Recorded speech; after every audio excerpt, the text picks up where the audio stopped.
Muy buenos días a todos quienes nos acompañan hoy en nuestra tradicional ya cátedra itinerante del Comité Interinstitucional Odontológico de Antioquia, en su séptima versión, séptimo año consecutivo, llevando a todos ustedes temas importantes que nos competen en la práctica odontológica.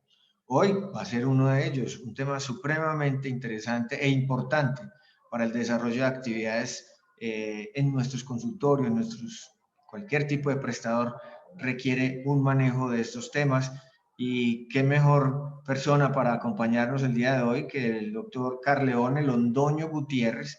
Él es psicólogo especialista en adicciones con 13 años de experiencia en el tema del consumo de sustancias psicoactivas y otras adicciones. Trabajó 10 años como asesor y asistente técnico departamental del Comité Departamental de Prevención de Drogas en Drogas de Antioquia. Y actualmente se desarrolla como psicólogo de la Secretaría de Salud del Gobierno Municipal de Salud de Medellín y nos está acompañando el día de hoy en esta actividad. Le recordamos que la cátedra itinerante es una actividad académica ofrecida conjuntamente por las 4 facultades de odontología de la ciudad, más la Secretaría de Salud Municipal de Medellín y la Secretaría Seccional de Antioquia, además de otras agremiaciones que hacen parte de la práctica odontológica en nuestra ciudad. Bienvenido, Carleone, es un gran placer para nosotros contar con tu presencia esta mañana del día de hoy y esperemos que el transcurso de nuestra conversación se lleve a cabo eficazmente.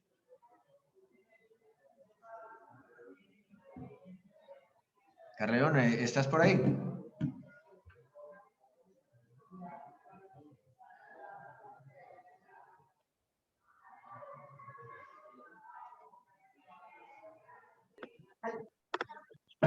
Muy buenos días para todos y todas. ¿Cómo están? ¿Qué Hola tal, Diego, muchísimas Carleone, gracias hombre? por tu presentación. Muchas gracias a vos, hombre, por haber aceptado esta invitación. Como estaba comentando, la cátedra itinerante es un espacio académico voluntario, libre, de responsabilidad social de las 4 facultades, la Secretaría de Salud de Medellín, la de Antioquia, otras organizaciones. Y lo que pretendemos es abordar diferentes temáticas que le competen al gremio odontológico para que la práctica propiamente dicha se haga de manera integral. Bienvenido, hombre, Carleone. Bueno, el espacio es todo tuyo. Bueno, muchísimas gracias Diego. Entonces voy a empezar a compartir pantalla. Voy a poner la presentación. Me dicen o me indican si ya la empiezan a ver.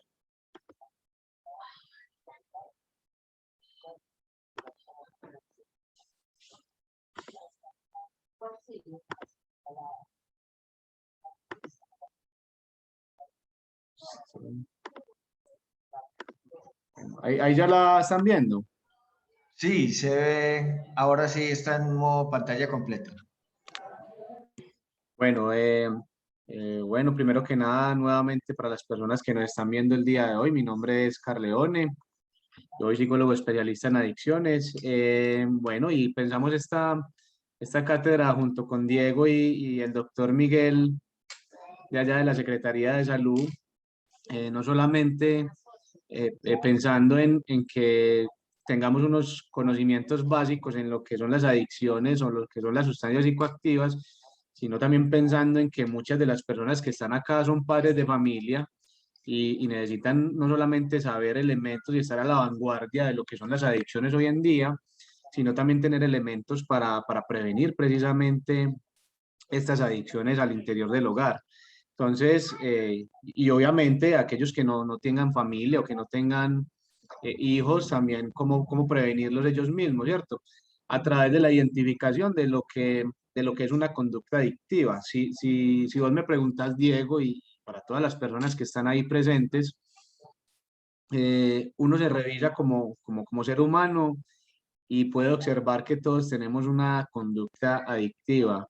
Muchas veces no se va a ver reflejada en una sustancia ilícita, ¿cierto? Como es la marihuana, la cocaína, entre otras, pero se puede ver reflejado, por ejemplo, en una adicción no química. Ahorita vamos a profundizar mucho más estos términos, pero, por ejemplo, puede verse en ludopatía, videojuegos, compras compulsivas, entre otras, o algunas otras personas podrá verla reflejada, por ejemplo, en su manera de comer, en la manera ansiosa en como a veces comemos. A algunos les gusta el azúcar, a otros el chocolate, a otras personas tal vez la sal. Entonces, entender primero que nada que el consumo de sustancias psicoactivas es una enfermedad. Al igual que lo puede ser, por ejemplo, la diabetes, la presión, las enfermedades coronarias, entre otras. Más o menos desde el año 2002 en Colombia tenemos concebido que el consumo de sustancias psicoactivas y las adicciones es una enfermedad. Por eso, por la ley 1566 y la ley 1616 del año 2013, observamos que está derivado la atención por trastornos relacionados al consumo de sustancias psicoactivas, están en las EAPBs o las EPS.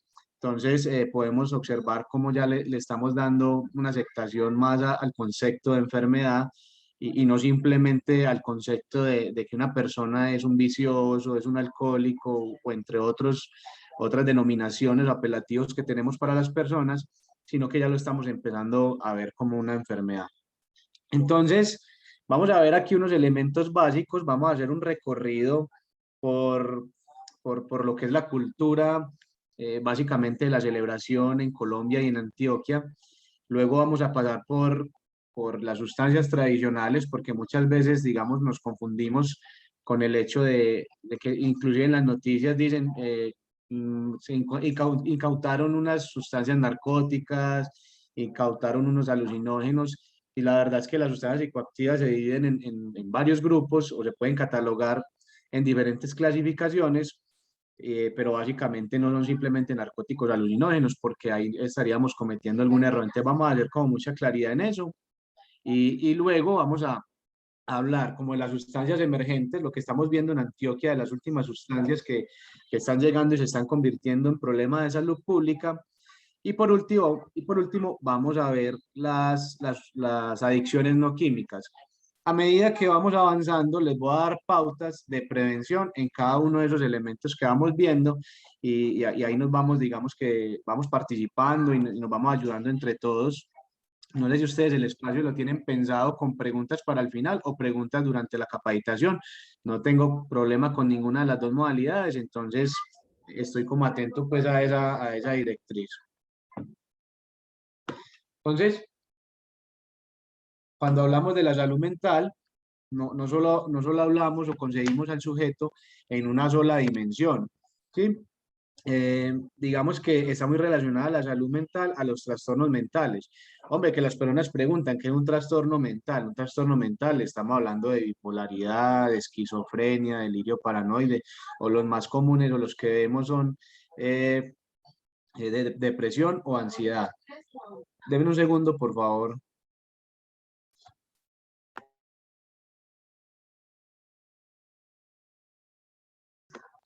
Bueno, entonces, volviendo al tema de las dimensiones, relacionamos la salud mental solamente al tema de trastornos y nos damos cuenta que cuando configuramos al sujeto, vemos varias dimensiones y ámbitos que lo configuran.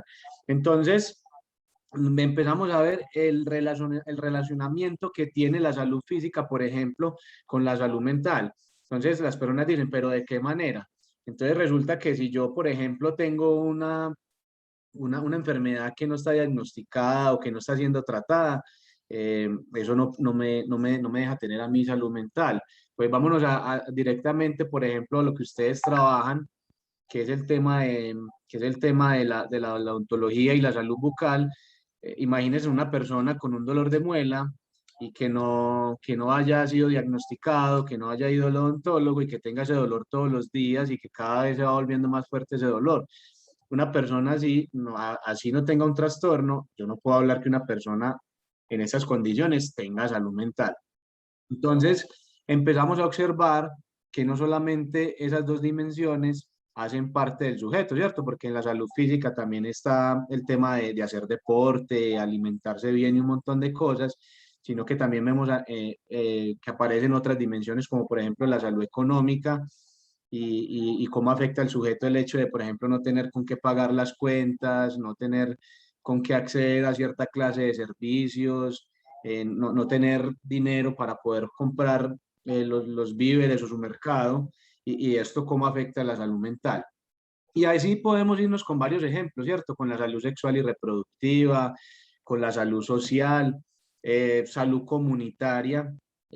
Imagínense en el sujeto que, o la persona que tenga un vecino que todos los días sentís las pisadas muy fuertes en tu apartamento y no te deja dormir porque las pisadas son continuas, o la persona que vive en barrio y el vecino siempre pone a su mascota que haga las heces en el jardín de su casa y todos los días tiene una pelea con ese vecino. Entonces, desde ahí se empiezan a configurar varios ámbitos y dimensiones del sujeto, como la salud también ambiental, que se habla mucho de eso, pero lo que nos hemos dado cuenta también es que a través de estas dimensiones, si tenemos fortalecidas algunas de estas dimensiones, podemos contener las que no estén tan bien en nuestra vida, ¿cierto? Entonces la salud mental no depende simplemente de la salud física o la ausencia de trastornos, sino de muchos ámbitos donde se mueve el sujeto. Pero nos hemos dado cuenta que si fortalecemos, por ejemplo, la salud física, como les decía ahorita, hacemos deporte, comemos bien, hago meditación, duermo bien, puedo contenerme en muchas de las otras, ¿cierto? Entonces, si le agregamos a eso el término calidad de vida, entendiendo que calidad de vida es muy subjetivo, quienes conocen la pirámide de Maslow sabrán que los intereses y los gustos de la persona forman parte de esa configuración, pues nos damos cuenta que de alguna manera la calidad de vida para uno es una cosa y para otro es otra, pero debe estar incorporado dentro del tema de la salud mental. Entonces, a ver, yo paso, no me pasa aquí la presentación, aquí ya me pasó. Entonces vamos a hablar de la naturalización del consumo, porque muchas veces nos creemos que, las adicciones llegan a nuestros hijos o hijas por el ambiente donde se desenvuelven, por los amigos, y muchas veces puede ser así, aunque las adicciones no se conciben como un factor o como algo que lo genera un solo factor, sino que es multicausal, eh, y no nos damos cuenta que muchas veces al interior del hogar es donde ponemos más en riesgo a nuestros hijos y hijas, ¿sí? Aquí tenemos una cultura de la celebración en Colombia, donde las fechas especiales como lo son los cumpleaños, los matrimonios, la primera comunión, el cumpleaños, cuando juega el equipo, cuando juega la selección Colombia, generalmente siempre se celebraba o se mediaba por el consumo de licor y cigarrillo. Yo, por ejemplo, que sé que muchos de los que están ahí son contemporáneos a la edad que yo tengo. En los años 90 yo observaba que las fiestas estaban siempre las personas que consumían licor y consumían cigarrillo. Inclusive en esa época no se hacía como la separación de las personas que fumaban cigarrillos, ¿cierto? Eso a través de la ley 1335 y de la resolución 1956 que llegaron en el 2009 y 2008, empezamos a tener conciencia de que el humo al fumador pasivo también le hacía daño. Entonces ahora se hace pues la separación no solo de los espacios culturales y de algunos lugares cerrados donde el fumador no puede hacerlo tranquilamente, pero antes se veía en las fiestas el consumo de licor y el cigarrillo y las personas que lo hacían juntos, ¿cierto?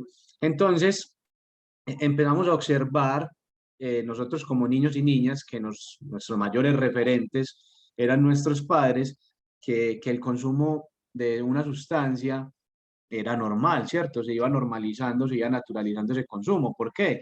Porque encontramos a padres y madres de familia que nos dicen, por ejemplo, que como la sustancia alcohol y el cigarrillo son socialmente aceptadas o culturalmente aceptadas, pues no son malas, ¿cierto? En algunos está ese concepto de que estas sustancias no son malas por el hecho de ser lícitas, por decirlo de alguna manera. Entonces, se permitió eso al interior del hogar. Entonces, los chicos y chicas, como les decía, iban observando que era normal consumir una sustancia psicoactiva, pero resulta que nosotros no heredamos la sustancia de impacto de papá o mamá, sino que heredamos una conducta compulsiva frente a las adicciones. Y por eso, ahí les muestro el niño también con el jarabe. Sé que muchos de ustedes les ha pasado que la atención en la EPS es bien demorada, ¿sí? Entonces, lo que hacemos es que la primera vez que nos da, por ejemplo, una rinofaringitis, que es una gripa, nos manda, por ejemplo, el médico, nos manda acetaminofén, prednisolona, jarabe para la tos, que generalmente es pues algo relacionado con la codeína, el loratadina como para la alergia, o el loratadina, cualquiera de esos. Eh, ya tengo esa fórmula y resulta que como yo me empiezo a sentir bien a los 2, 3 días, el médico te mandó la fórmula.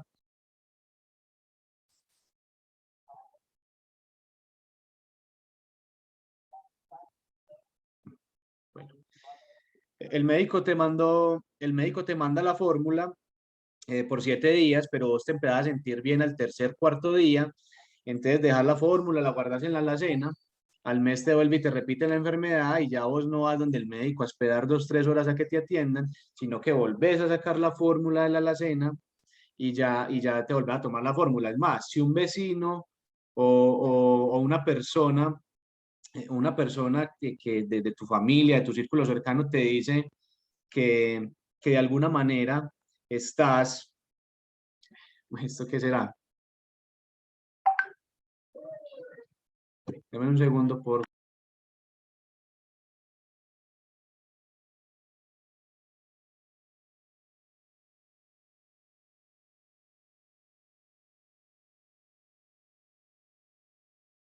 Bueno, ahí estaba utilizando una herramienta que me había enseñado ayer a utilizar Juan Felipe. Me disculpan pues por la interrupción. No sé qué pasó ahí. Entonces, ya las personas que tienen una gripa o tienen unos síntomas similares a los tuyos, lo que haces es recomendarle la fórmula, ¿cierto? Entonces empieza el tema de la automedicación. Lo mismo pasa con los niños. A los niños, cuando les da fiebre, el médico te dice, ve, no lo vuelvas a traer a urgencias, sino que solamente tiene fiebre y no tiene otros síntomas, pues déjalo en tu casa, ¿sí? Y trabajarlo pues, o dale el acetaminofén, o dale el Doles, o dale el Advil Children, ¿sí? Ya si tiene otros síntomas, me lo traes. Entonces, ya el niño tiene una gripa, tiene una fiebre, tiene algún dolor, le duele cualquier parte de su cuerpo y ya no voy a la EPS, sino que le empiezo a dar un jarabe. Entonces, los niños y las niñas empiezan a crecer con la mentalidad de que para sentir bienestar, tomar una sustancia es algo normal. ¿Cierto? Por ese tema de la automedicación y por el tema de la naturalización. Nosotros hacíamos una encuesta cuando yo estaba en la gobernación hace años y le preguntábamos a los adolescentes que dónde había sido la primera vez que probó un trago de licor. Y adivinen cuál era la respuesta. Generalmente decían que en la casa. Particularmente a mí me pasó que hacían fiestas en la casa. Yo estaba con los primos jugando y los adultos dejaban los poquitos de cerveza, los conchitos de licor en las botellas, entonces nosotros nos íbamos a probar trago, ¿cierto? A probar licor. Muchas personas nos refieren inclusive que a los 11, 12 años su papá le dice, vea, usted ya es un varón, usted ya es un hombre, usted ya se puede tomar una cerveza. Entonces, miren cómo nosotros mismos vamos configurando una permisibilidad frente al consumo de las sustancias psicoactivas. Hoy en día me encuentro en hogares a personas, a papás o a mamás que te dicen, ya ni siquiera con el consumo de licor y cigarrillo, te dicen, yo prefiero que mi hijo se consuma la marihuana aquí en la casa a que me salga a buscar el peligro afuera. Entonces, nosotros inconscientemente estamos incurriendo en un acto donde no promocionamos la salud, sino que estamos promocionando las sustancias psicoactivas. Entonces, nosotros venimos de la cultura de la celebración. Si ustedes se ponen a observar los rituales indígenas, muchos de ellos están mediados por sustancias psicoactivas, ¿cierto? Ustedes ven, por ejemplo, el mambeo de hoja de coca que se hace con cal, el consumo de yagé, el consumo de psilocibina a través de los hongos, la chicha y otro montón de cosas que ellos utilizan en sus rituales donde eso está permitido. Entonces nosotros tenemos esa herencia y lo llevamos y lo trasladamos a la cultura de la celebración en nuestros hogares, que finalmente hace que nosotros promocionemos la sustancia para nuestros hijos. Entonces, esta es la herramienta que nosotros estamos afectando cuando consumimos sustancias psicoactivas. Yo cuando trabajo con adolescentes, les digo básicamente que esta es la herramienta que nosotros afectamos cuando consumimos sustancias psicoactivas o cuando tenemos una adicción. y finalmente, y respetando muchos de los trabajos que pueden tener sus papás o cualquier otra persona de la familia, yo les digo a los muchachos, hombre, si usted quiere ser un profesional en cualquier disciplina que vos querás, ¿cierto? Bien sea odontólogo, psicólogo, abogado, médico, entre otras, vos necesitas esta herramienta al 100%. Ustedes se han dado cuenta, los que han manejado carro, los que no, cuando aprendan se van a dar cuenta de la experiencia, que cuando uno está empezando a manejar, la primera vez que uno está con la persona que le enseña, eh, pues se baja del carro en esa primera clase sudando por todos lados, la espalda, las manos, y se baja muy estresado, ¿sí? Como si hubiera jugado o hubiera hecho deporte durante varias horas. Pero luego de 2, 3 meses, cuando ya estás manejando tu carro, muchas veces eso se convierte en un acto mecánico y ya ni siquiera te das cuenta muchas veces en qué cambio vas. Entonces yo sí le digo a los muchachos, hombre, si vos querés manejar un bus o manejar un taxi, pues no necesitas esa herramienta al 100%. Pero si vos querés ser profesional en cualquier disciplina, inclusive que muchos jóvenes y chicas ahora te dicen que quieren ser deportistas o quieren ser futbolistas, pues hasta para hacer un pase filtrado o hasta para hacer un laboratorio en una jugada se necesita esta herramienta al 100%, ¿cierto? Y eso combinado a disciplina, constancia y un montón de cosas. Entonces, el cerebro como herramienta fundamental y de afectación cuando consumimos sustancias psicoactivas. Entonces, para que nos vayamos enfocando en el tema de la prevención del consumo de las sustancias psicoactivas, es importante que ustedes observen si nosotros estamos promocionando la salud o estamos promocionando las sustancias psicoactivas. Les voy a dar un ejemplo de cómo promocionamos las sustancias psicoactivas por encima de la salud. Cuando yo estaba en el colegio, existía un ente que era adscrito a la Fiscalía General de la Nación que llamaba el CTI. El CTI de la Fiscalía se iba para los colegios con unos inventarios en unas vitrinas cuadradas en los cuales llevaban las sustancias psicoactivas para que los jóvenes y las chicas conocieran las sustancias psicoactivas y supieran cómo eran, ¿cierto? Ellos pretendían que a través de conocer estas sustancias, pues no se iban a dejar como enredar fácilmente de un jíbar o un dealer de sustancias psicoactivas y podían, digamos, tener un factor protector frente a las sustancias psicoactivas. Pero resulta que cuando pasaban los inventarios, todos los estudiantes tenían la oportunidad de verlo y resulta que cuando llegaba nuevamente el funcionario del CTI, alguna de las sustancias se perdía. Entonces, un joven que en ese momento tendría muy difícil acceso a una sustancia por el costo de lo que eran las sustancias en ese momento, por ejemplo, una pastilla de éxtasis, una inyección, un chute de heroína, ¿sí? Eran de un costo muy alto, en ese momento podía acceder. Entonces, terminábamos promocionando más las sustancias psicoactivas que la salud. De alguna manera, algunos padres sienten que hablar de las sustancias psicoactivas dentro de su hogar es algo que le puede servir a su hijo. Y la verdad es que no se hace en todas las edades. Mire el ejemplo que les pongo ahí en pantalla. Generalmente nosotros nos encontrábamos en las empresas, en las discotecas y en los espacios un cigarrillo tachado donde dice no fume. Y resulta que a través de la programación neurolingüística, sé que muchos de ustedes lo han escuchado, nos damos cuenta que la palabra no y las palabras que son represivas como peligro, cuidado o peligro inminente, ese montón de cosas no programan en el cerebro. Ustedes han encontrado también las puertas en los hoteles y en muchos lugares donde dice acceso restringido, solo personal autorizado. Y cuando nosotros estamos pequeños, inclusive hoy en día, no, bueno, que hay ahí detrás de esa puerta que dice que solo personal autorizado. Inclusive unas tienen unos vidriecitos así redondos por donde uno se puede asomar y uno se pega la asomada por curiosidad, ¿cierto?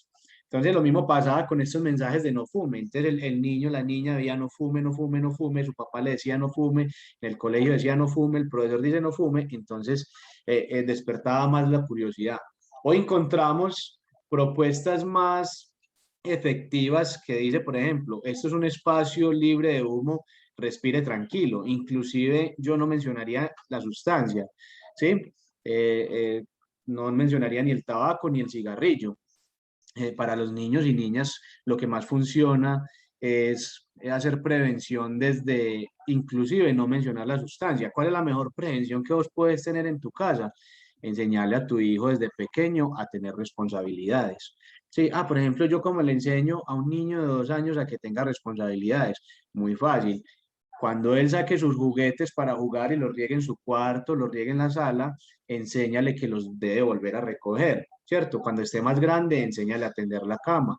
Cuando esté más grande, ayúdale a que ayude, enséñale a que ayude a los quehaceres del hogar, ¿sí?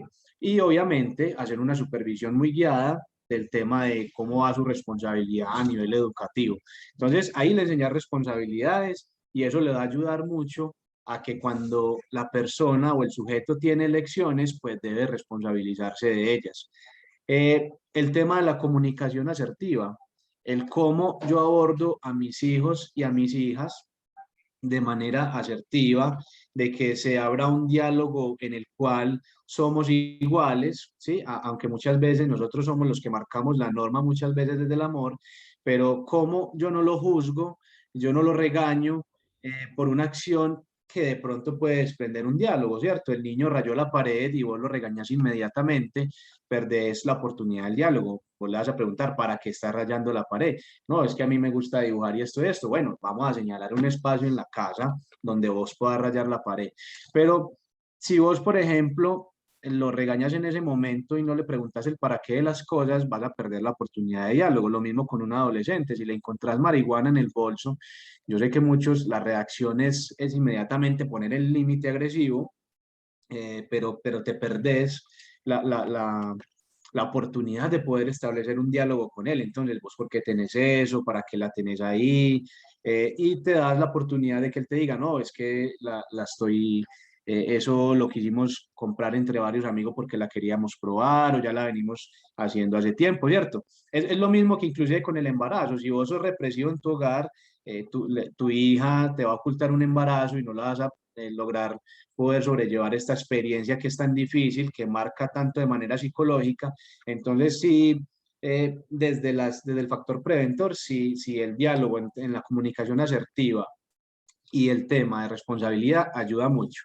Por otra parte, creo que es fundamental también el tema de la autoestima y cómo fortalecer la autoestima a los muchachos. Y uno diría, bueno, eso es que eso es muy difícil, pero la verdad es que muchas veces de factores muy pequeños se empieza a generar autoestima en nuestros niños. Es simplemente abrazándolos, dándoles seguridad, y seguridad no es, por ejemplo, dormir con ellos, sino leerles un cuento desde una sillita separados de la cama y poderles brindar la seguridad de que vos estás ahí como padre o como madre, ¿sí? El hecho de decirle que los querés mucho, el hecho de decirles y valorarles cuando hagan las cosas bien, así sean cosas de responsabilidad, el decirles que estás orgulloso de ellos, eso empieza a generar autoestima y empieza a generar unos factores protectores bien importantes para los niños y niñas. ¿Sí? Si yo lo regaño todo el tiempo, les vamos a quitar confianza. Si yo le pego todo el tiempo, les vamos a generar miedo. Entonces, para cualquier acción de su vida, el miedo va a ser lo imperante. Entonces, es muy importante que desde esto que llaman disciplina positiva, yo los invito a investigar un poquito sobre la disciplina positiva, empiecen a fortalecer todas estas cosas que a nuestros niños le van a ayudar mucho. Hombre, ¿cómo fortalezco el manejo de las emociones de nuestros hijos? Si tu hijo te ve reaccionando a cualquier dificultad en tu hogar, con gritos, con pegarle a las cosas, así seguramente va a reaccionar tu hijo o tu hija en un futuro, porque finalmente, como lo dije al principio, nosotros somos los referentes de ellos y ellos están enmarcados en las acciones que nosotros hacemos. Entonces, es importante que en el hogar, aunque nosotros también sé que tenemos problemas y un montón de inconvenientes, nosotros podamos mostrarle y reflejarle a nuestros hijos cómo nosotros manejamos nuestras emociones, cómo nosotros fortalecemos la autoestima y cómo nosotros asumimos las responsabilidades de manera que esas elecciones reflejen el resultado de esas cosas que yo escojo, ¿cierto? Y por otro lado, el tema de establecer normas y límites con los niños es muy de marcarles desde el amor eh, estas normas y límites. Muchas veces con los niños no se negocia estas normas y límites, pero sí deben ser respetuosos frente a cómo las impongo. Y segundo, con los adolescentes sí es más de negociar cierto tipo de cosas, ¿cierto? Porque los adolescentes ya no, ya en busca como de su identidad, de su libertad y un montón de cosas, pues lo que buscan es por ejemplo, estar y marcar la pauta de que ellos sí participan en la familia. Entonces, un ejemplo. Papá, puedo salir hasta las 12 de la noche hoy. Vos decís, no, no estoy de acuerdo con que llegara a las 12 de la noche, venía a las 10. Entonces, o el adolescente, vos le preguntáis y le decís, o a qué horas propones vos que sí puedes llegar, que disfrutes y que yo quede tranquilo, ¿cierto? Entonces te dice a las 11, pues, por poner un punto intermedio. Entonces, que ustedes tengan, muchachos y muchachas, unas pautas muy bien marcadas desde la disciplina positiva. Yo al final, de todas formas, les voy a dar mi teléfono, mis redes sociales, para que observen también pautas que pueden tener en cuenta en el caso de que surjan adicciones o para prevenir adicciones, que creo que les va a servir mucho. Entonces, promocionar la salud por encima de las sustancias psicoactivas. Y ahí entra algo muy importante, que es el proyecto de vida, ¿cierto? Y es darle seguridad al proyecto de vida también a los chicos, los va a llenar de autoestima y de un montón de factores protectores frente a eso. Yo no sé si ustedes recuerdan, me imagino que muchos de ustedes saben quién es Tiger Woods. Él tuvo una carrera brillante en el deporte llamado golf, ¿sí? Y en algún momento Estados Unidos lo tuvo como bandera de la prevención del consumo de sustancias psicoactivas y de la salud mental en Estados Unidos. Ya saben ustedes que él terminó con unas situaciones de adicción al sexo, adicción a los tranquilizantes y adicción al alcohol. Entonces, el cómo enmarcarnos en figuras públicas frente al tema de prevenir también es complicado. Es mejor hacer campañas al interior del hogar y acompañarlos a los chicos en su buena inversión del tiempo libre, ¿cierto? Donde lo preponderante debe ser que hagan una actividad física 3 o 4 veces por semana y que ya hagan cosas que le generen gusto y placer, ¿cierto? Como a algunos les gustará leer, a otros les gustará ver series, a otros les gustará escuchar música, y ese tipo de cosas ayudan mucho a generar la prevención dentro de los hogares. Voy a continuar. Entonces, resulta que esto de las adicciones o de las sustancias psicoactivas no se da, no se da simplemente de un día para otro, aunque podemos observar la predisposición en muchos de los niños y niñas y en nosotros mismos frente a cómo comemos, a la ansiedad, frente a cómo aparece la ansiedad con la comida y frente a otro tipo de cosas. Sí podemos ir midiendo cómo de alguna manera nosotros tenemos una conducta compulsiva. Entonces, para que quedemos claros en el tema de lo que nos genera adicción, tengo 3 grupos, ¿cierto? Los medicamentos, las sustancias psicoactivas, ¿cierto? Y en los medicamentos es importante que tengamos en la cuenta que son más que nada aquellos medicamentos que se utilizan para tratar trastornos psiquiátricos, como lo son el ribotril, el robinol, el clonazepam, el diazepam, los fenobarbitales, entre otros, ¿cierto? Aunque hay personas que, por ejemplo, toman Dolex todos los días y varias veces al día porque sienten malestar. También se podría catalogar como una adicción, las pastillas para dormir, entre otras. Las sustancias psicoactivas, las legales, que son el alcohol, el cigarrillo, ahí podrían entrar también algunos medicamentos, y las sustancias ilícitas, obviamente, la marihuana, heroína, la cocaína, las metanfetaminas, entre otras. Y las adicciones no químicas, que eran las que les mencionaba ahorita, como la ludopatía, la vigorexia, las compras compulsivas, la adicción al sexo, a la masturbación, la adicción a estos aparaticos que le nombramos como nomofobia, ¿sí? Entonces, esos 3 grandes grupos son los que pueden generar adicciones. Sí, ahí podrían entrar otras cosas que podíamos debatir, pero en estos grandes grupos se enmarcan las adicciones.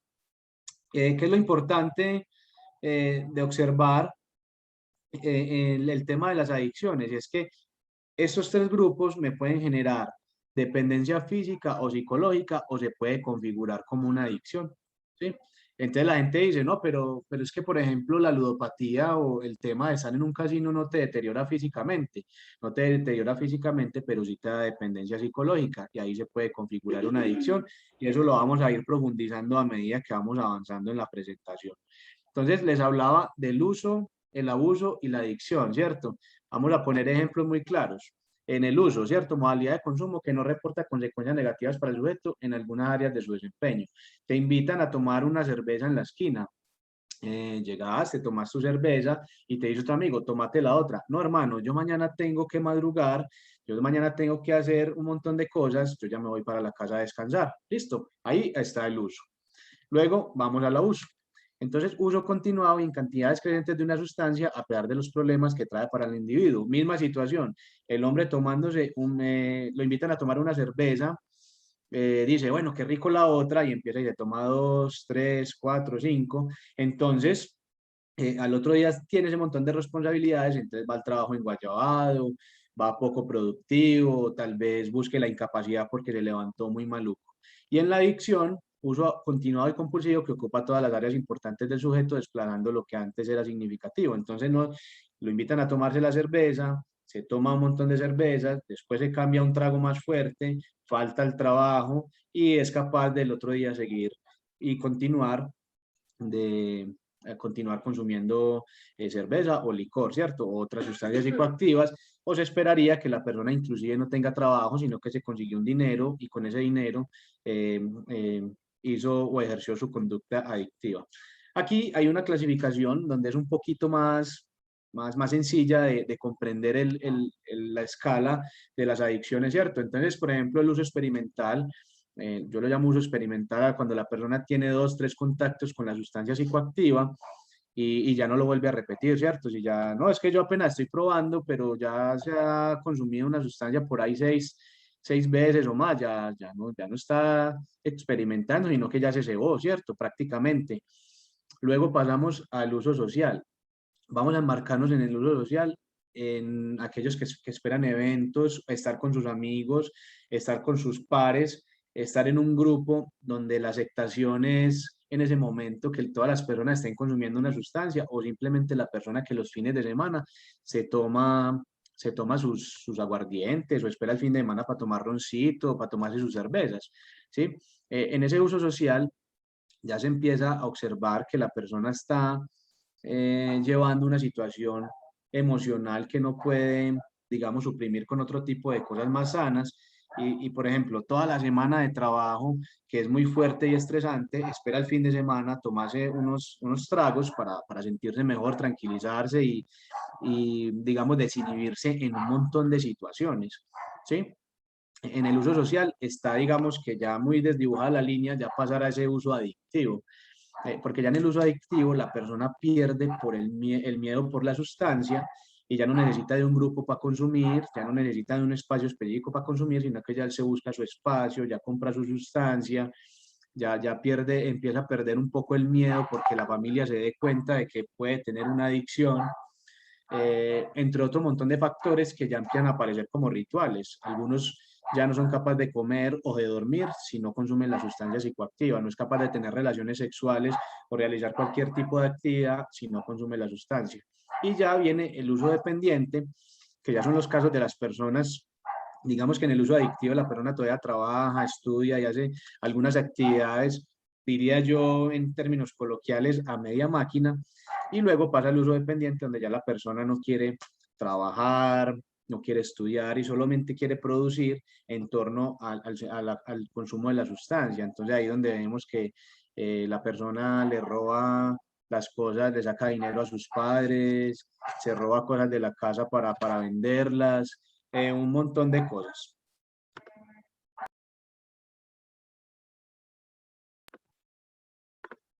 Bueno, qué pena que tuve aquí un inconveniente. Continúo entonces con lo último de la clasificación. Les voy a dar un ejemplo de cómo se puede configurar una adicción en una persona. Yo tengo una historia de un primo muy cercano que era una persona muy introvertida, callada, de esos que se sonrojan cuando, cuando hablan con una mujer. Son personas que no se sienten en los lugares donde comparte porque son muy calladas, muy tímidas. Y resulta que en la época en que estábamos saliendo a las fiestas, y a las fiestas de 15 sobre todo, en esa época de la adolescencia, pues él siempre le prestaban el carro para llevar a la prima mía a las fiestas que ella iba pues de 15, la prima un poquito mayor que él.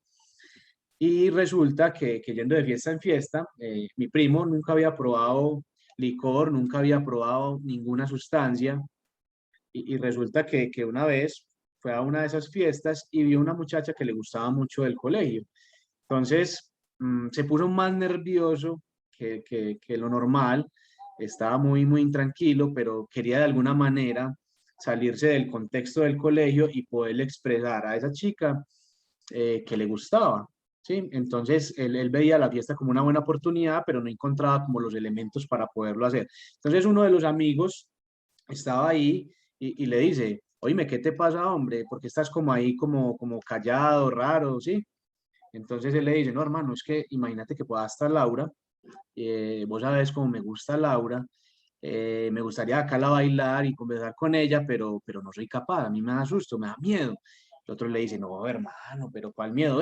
Tómate un aguardientico, que eso, hermano, te quita el miedo, hazle liberar, hermano. No, pero es que yo nunca he probado el licor, nunca he probado una sustancia, y donde yo llegue con tufo a la casa, mi papá me regaña y me quita el carro y no me vas a volver a manejar. Hacele, hermano, que eso te tomas un chicle, tomate pues el aguardiente o te lo echo encima, que es como le dicen a uno cuando lo presionan y uno no quiere tomar, pero el otro insiste e insiste. Entonces, de tanto insistir, el primo coge el aguardiente, inmediatamente se lo toma, el amigo le dice, oh, mi hermano, ¿cómo te sentís? ¿Cómo es la cosa? Uy, hermano, ¿ustedes cómo se toman eso tan maluco, hermano? Eso está muy maluco, hermano, ¿cómo se toman ustedes eso? Eso es porque no te has tomado el segundo ya se te va derecho, ¿cierto? Entonces mi primo empezó a tomarse el segundo, el tercero y el cuarto.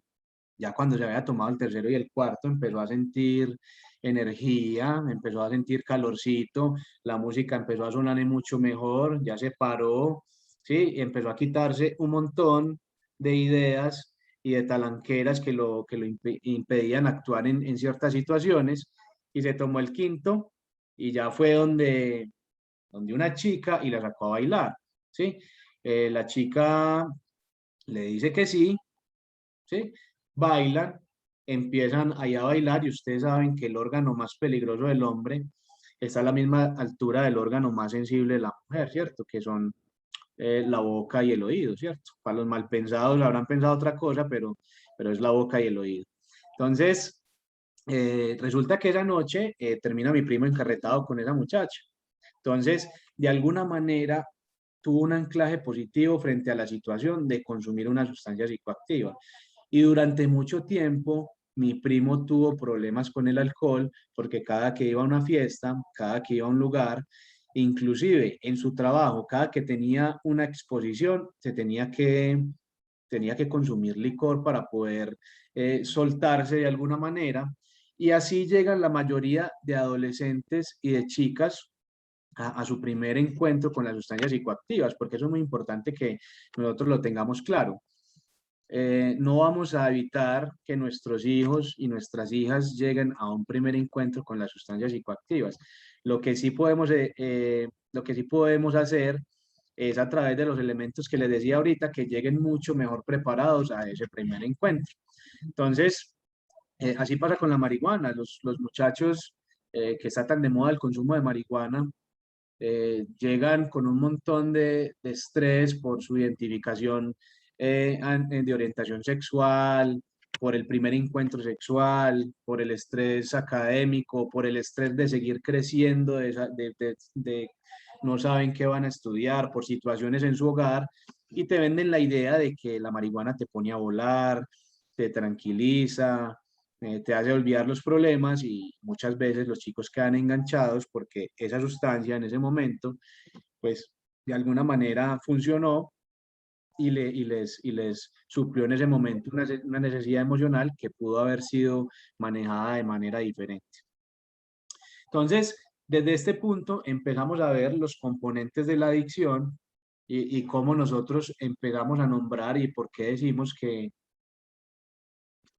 el consumo de sustancias psicoactivas es una enfermedad. Entonces, en los componentes de la adicción empieza a configurarse en la persona, que ya empieza a pasar del uso social al uso adictivo.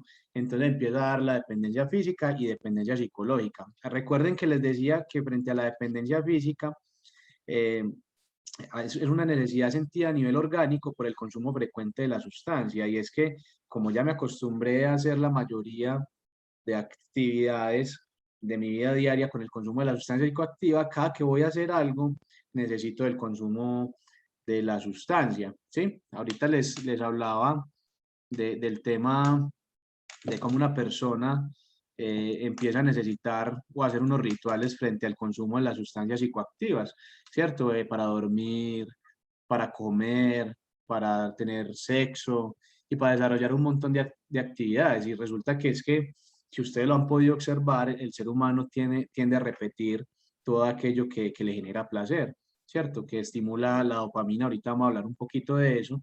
Pero, por ejemplo, les voy a preguntar, y si quiere copian en el chat, que ahí lo estoy viendo, por ejemplo, ¿a quién le gusta dormir? ¿Cierto?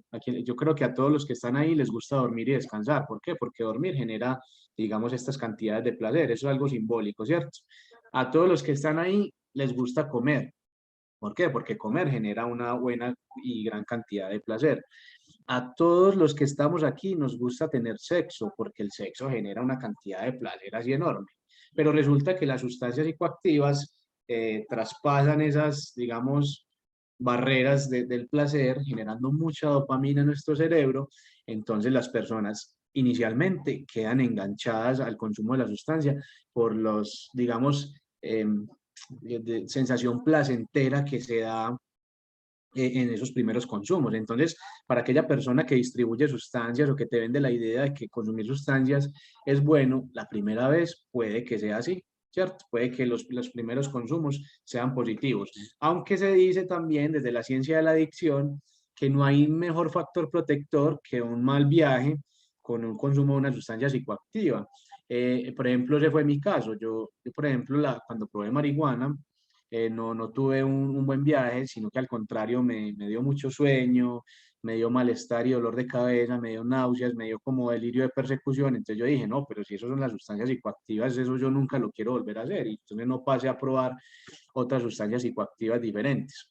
Entonces, como les decía, y para retomar, ese primer encuentro con las sustancias psicoactivas puede ser positivo para las personas. ¿Por qué? Porque nuestro cerebro produce sensaciones naturales que se dan en el día a día para nosotros de manera natural. La adrenalina, el miedo, la felicidad, la satisfacción, un montón de cosas se generan a través de los neurotransmisores en el cerebro. Entonces, cuando consumo una sustancia psicoactiva, todas esas sustancias que me generan placer y que me generan bienestar se empiezan a incrementar.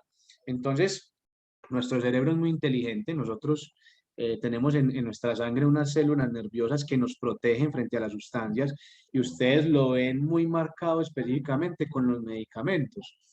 Quien, por ejemplo, sufre de mareos, cuando viaja por carretera, se toma un mareol, inmediatamente se monta el carro y viaja por la carretera, se va a marear la primera media hora. A partir de la media hora, 45 minutos o una hora, según las características de sexo, según las características de talla y de peso, pues va más o menos a funcionar en ese lapso de tiempo, 30, 45 minutos o una hora. Mientras que si vos te tomas la pastilla, el mareol o la otra que utilizan para los viajes, que no recuerdo cuál es en este momento, la utilizas, por ejemplo, una hora antes de hacer el viaje, inclusive cuando arranque el carro te vas a ir dormido.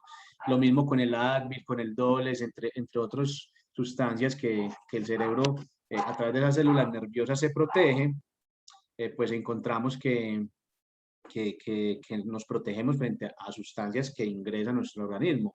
Mientras que ustedes observan, y quienes hayan probado sustancias psicoactivas en algún momento de su vida, van a observar que las sustancias psicoactivas sí hacen un efecto casi que inmediato. Les pregunto, y para que el que quiera hablar, abrir el micrófono, ¿cuál es la sustancia que actúa más rápido en el organismo? ¿Quién me la sabe decir? El que quiera participe, y se pueden arriesgar con cualquier sustancia que, de todas maneras, como les estoy diciendo, todas funcionan muy rápido. ¿Algún voluntario?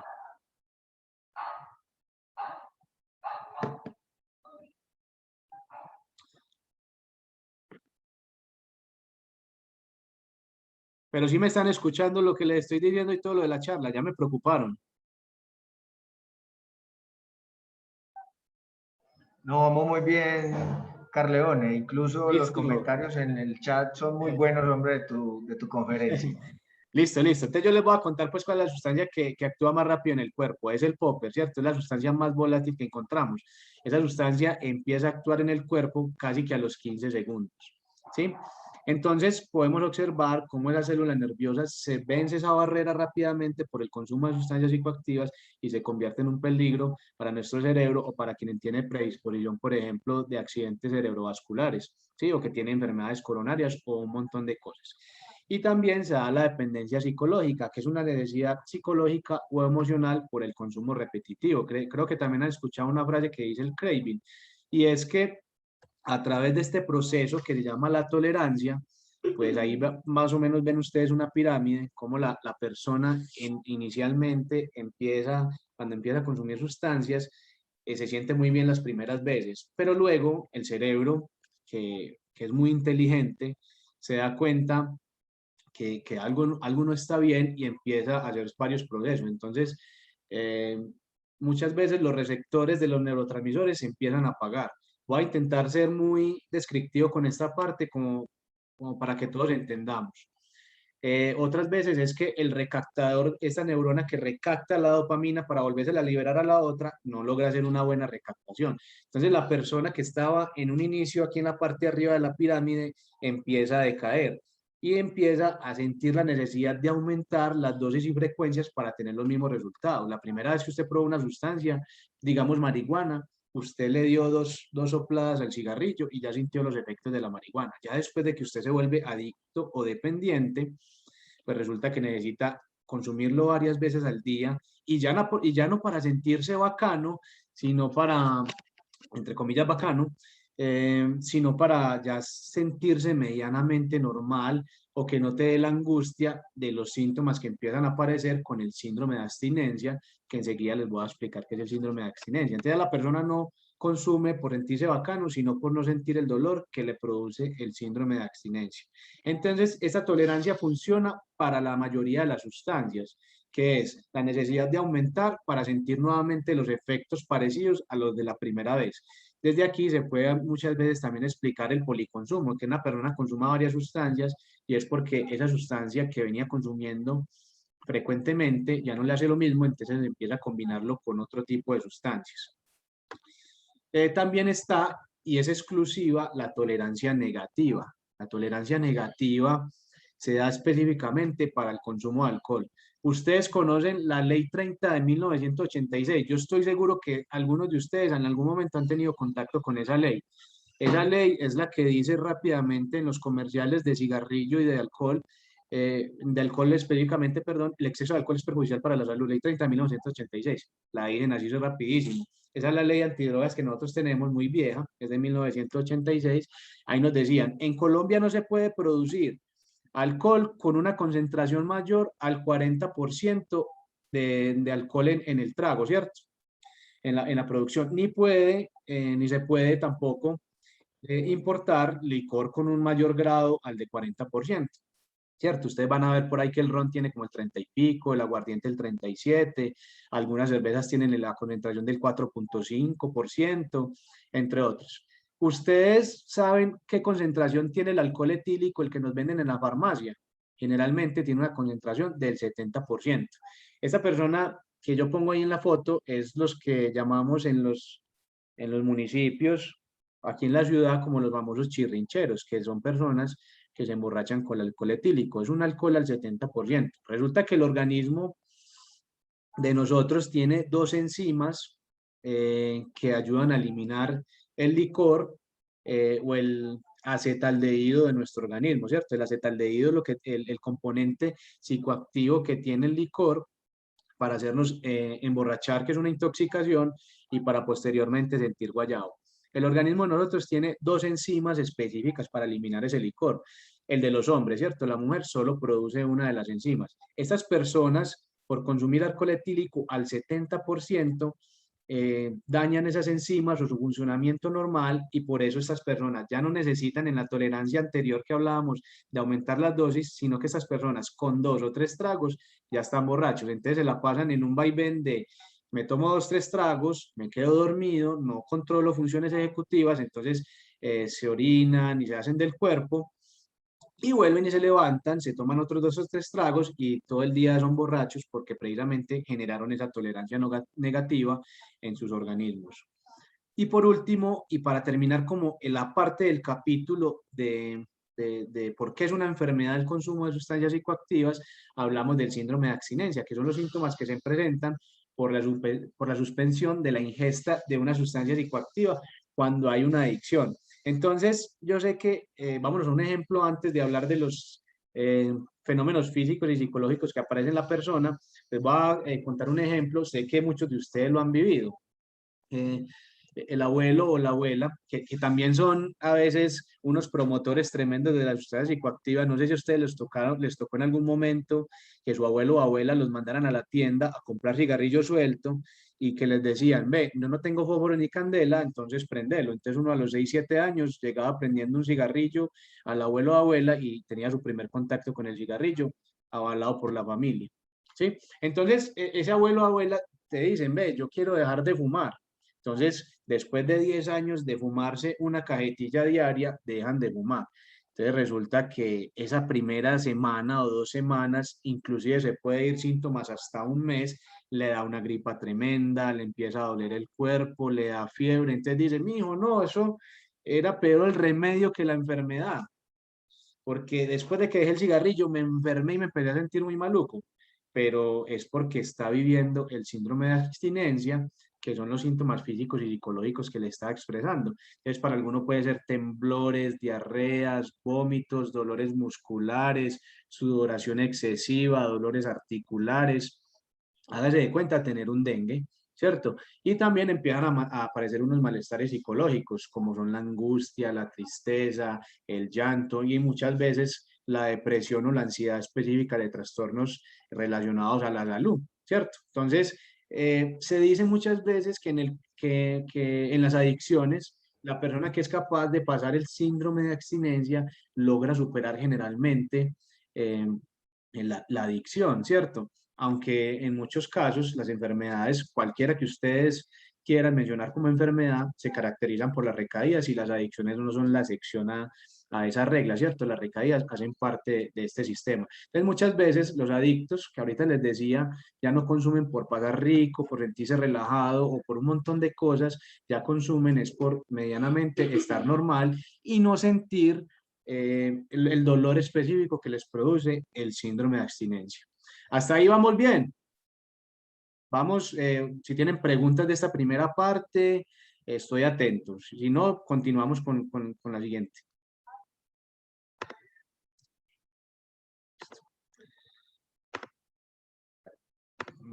Voy a continuar entonces. Entonces vamos a ver la clasificación de las sustancias psicoactivas y espero que las personas que estén acá no me vuelvan a decir pues que cogieron unos narcóticos, unos alucinógenos, sino que se vayan bien afilados pues en el tema de sustancias psicoactivas. Entonces voy a empezar con los estimulantes. Ahí dice la definición que produce una activación general del sistema nervioso central, dando lugar a un incremento de las funciones corporales. Muy fácil, muchachos, muchachos y muchachas, y para que todos entendamos. Los estimulantes son inhibidores del hambre, del sueño y del cansancio, ¿sí? Entonces empezamos a ver la cocaína y sus derivados. Entonces la cocaína se cogen unas hojitas, por ahí en el mercado ya venden té de coca, la hojita sola no tiene ningún problema ni tiene ningún componente psicoactivo. Entonces, si usted quiere tomar el té de coca porque le genera tranquilidad, no hay ningún problema, ¿cierto? Entonces, cogen la hojita, la maceran con un montón de sustancias químicas y en la primera parte de ese proceso queda, digamos que un pegado en la olla porque todo se hace con carburando con fuego, ¿cierto? Entonces, en la primera parte de ese proceso de la cocaína, se queda algo en el final de la olla, ¿sí? Que le llamamos el PVC o la pasta básica de coca. Cuando ustedes vean el bazuco por ahí copiado con Z, eso está mal copiado. Se dice bazuco con S porque viene de la pasta básica de coca, ¿sí?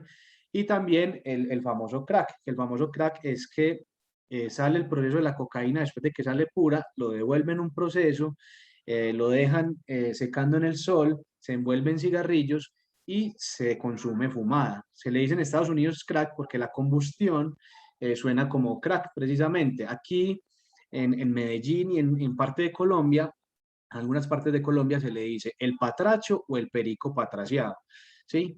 Eh, También se le dice perico a una, digamos, a una parte de esos derivados de la cocaína que no es muy puro, ¿cierto? Que se ve más bien amarillento, pero la cocaína pura tiene un color blanco parecido al que le estoy mostrando ahí en la foto. Las anfetaminas, aunque se han ido eliminando mucho del mercado, nos las traen algunas veces en otras presentaciones. Yo sé que ustedes han escuchado en las canciones o en el contexto el famoso Tusi o el 12B, ¿cierto? Se le dice Tusi como en inglés, pero se le dice 12B. Aquí trajeron anfetaminas que las molían, les echaban anilina rosada y las vendían como tú sí vi en la ciudad. Las anfetaminas fueron utilizadas en los años 90 y 80 en tratamientos para adelgazar. Quien quiera ver básicamente cómo actúan las anfetaminas y cómo se toman, hay una película que es fuertecita, yo no la recomiendo para todo público, se llama Requiem por un sueño. Ahí hay específicamente hay personas que son heroinómanas y una persona que termina en un hospital mental por consumo de anfetaminas. Eh, Hay una sustancia que se llamaba, bueno, no recuerdo, que la eliminaron del mercado recientemente, que tenía o tenía una acción farmacológica muy parecida a la de las anfetaminas. Se me escapa en este momento, pero ahorita que me iluminen les digo cuál es la sustancia. Entonces las anfetaminas ya no se ven mucho en la ciudad. Seguimos con la cafeína. La cafeína es una sustancia que se le dice droga blanda porque generalmente no genera adicción en las personas, aunque inclusive se le dan propiedades pues, muy buenas, que es un diurético natural, un antioxidante, pero observemos la adicción desde este punto de vista, ¿cierto? Una persona que se tome varias tazas de café al día, varios pocillos de café, y que el día que no lo haga le dé mal genio, le dé sudoración, eh, no pueda hacer sus actividades normales, esté somnoliento y sobre todo que tenga cambios del estado de ánimo, pues uno podría hablar que es una persona que es adicta a la cafeína. Inclusive yo me encontré una persona en un municipio, creo que fue en Támesis, y me decía que ella tomaba por lo menos de 20 a 15 pocillos de tinto al día y que, por ejemplo, cuando tenía que hacer una vuelta bancaria y se demoraba mucho, tenía que ir a la EPS, ya se desesperaba y empezaba a sentir como ansiedad. Y que por las noches, antes de dormirse, tenía que tomarse un pocillo de café. Entonces uno diría ahí que se marca pues una adicción en ese momento.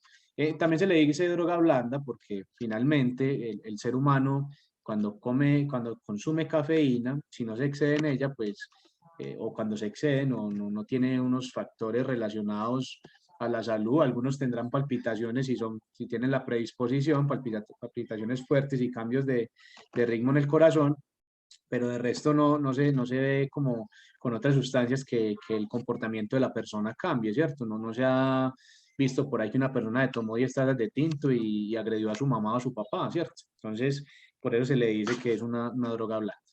El tabaco, la nicotina específicamente, se dice que es la sustancia más adictiva del mundo. Yo no diría que es la sustancia más adictiva del mundo, sino que es la que más disposición tienen. Ustedes, en los lugares donde estén en este momento, si ustedes salen a, en este momento, por ejemplo, a una tienda o a algún supermercado, les van a vender alcohol y les van a vender cigarrillos sin ningún problema. Entonces, no diría yo que es la sustancia más adictiva, pero sí la que más disponibilidad tiene. Entonces, la nicotina y específicamente los hidrocarburos que tiene el tabaco, pues ya ustedes saben el montón de muertes y enfermedades, la morbimortalidad que tiene esta sustancia y los problemas que generan. Y obviamente el tema de que ser una sustancia lícita hace que las personas la vean como una digamos, como una oportunidad de alguna manera de consumirlo de manera más frecuente, porque la estigmatización de que tienen algunas sustancias, porque ustedes lo van a ver, las sustancias pueden que estuvieran extractificadas, ¿cierto? Porque usted encuentra el que consume alcohol y cigarrillo, no le gusta el que consume marihuana o lo ve mal. El que consume marihuana ve muy mal al que consume bazuco, ¿sí? Entonces, se da una estratificación ahí que es absurda porque finalmente casi todas las sustancias psicoactivas actúan en la misma parte del cerebro, ¿cierto? Que es el núcleo accumbens. Y por último, el éxtasis o MDA, por sus siglas en inglés, que ustedes lo observan mucho, por ejemplo, en las rumbas electrónicas, donde los muchachos se lo consumen, utilizan gafas negras, casi siempre están con un tarro de agua y lo combinan con el popper porque según ellos el efecto es mucho mejor o el estalle, entre comillas, de la pastilla es muchísimo mejor. ¿Cómo pueden observar ustedes o darse cuenta que, por ejemplo, sus hijos pueden estar consumiendo estimulantes? Porque generalmente generan trastornos del sueño.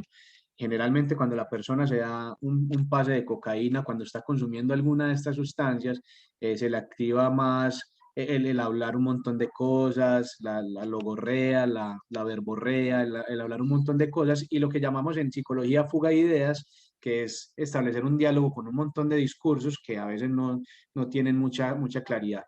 Entonces ahí se puede observar un poco eso. Luego pasamos acá a los alucinógenos, también conocidos como perturbadores, producen un estado de conciencia alterado, deforman la percepción y evocan imágenes sensoriales sin entrada sensorial. Nuevamente, y para que todos entendamos, esos neurotransmisores de los que yo le hablaba ahora empiezan a mandar señales equivocadas al cerebro para que el cerebro empiece a percibir, por ejemplo, en figuras inanimadas, ¿cierto? Como por ejemplo una silla, un candelabro, un montón de cosas como si tuvieran movimiento, los colores muchísimo más nítidos, quien está, por ejemplo, en la naturaleza, una interacción específica con la naturaleza y un montón de cosas enmarcadas dentro de esos neurotransmisores mandando señales equivocadas. Entonces aquí tenemos el cannabis y de pronto si hay un consumidor de cannabis ahí dirá, pero no, pero uno con el cannabis no alucina, uno con el cannabis se siente relajado, se siente tranquilo y le da como todo ese tipo de sensaciones.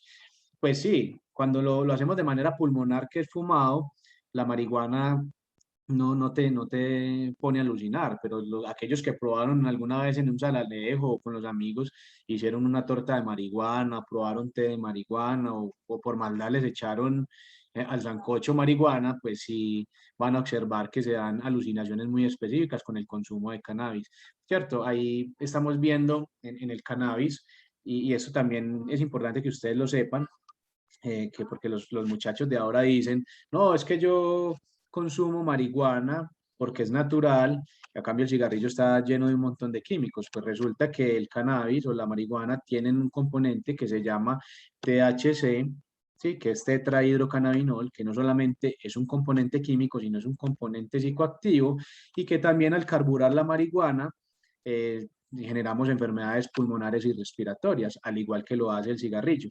Entonces, no es tan natural como creemos. Fuera de eso, afecta mucho el tema de las funciones ejecutivas. Entonces, las funciones ejecutivas generalmente están enmarcadas en el lóbulo frontal del cerebro. Entonces, son las que tienen que ver con el caminar, con el hablar y con un montón de cosas de coordinación del cuerpo. Entonces, generalmente el consumidor de marihuana se vuelve lento por naturaleza, ¿cierto? Entonces, empiezan a consumir y empiezan a hablar como lento. Uno les pregunta por qué hablan así y me dicen, normal, y lo van acompañado por un caminado cansino, lento y con un montón de cosas que también son adquiridas como en el grupo donde hay consumo de marihuana y que se adquieren ya como rituales específicos de ese consumo. Entonces ahí está la marihuana regular, la marihuana tipo cripa, que es llevada a cultivos hidropónicos y con inominación artificial y que crece mucho más rápido, pero también es mucho más fuerte y peligrosa. Hoy vemos la marihuana líquida a través de los vaporizadores. Tenemos la marihuana punto rojo que se da alrededor de la Sierra Nevada de Santa Marta, entre otro montón de tipos de marihuana, aunque en realidad nosotros la marcamos como sativa, índica y la tercera, ¿cierto? Que se me escapa el nombre en este momento. Luego pasamos a los hongos. Las personas no suelen ser adictas a los hongos porque el viaje que da los hongos es muy fuerte. El hongo tiene generalmente una sustancia que se llama la psilocibina.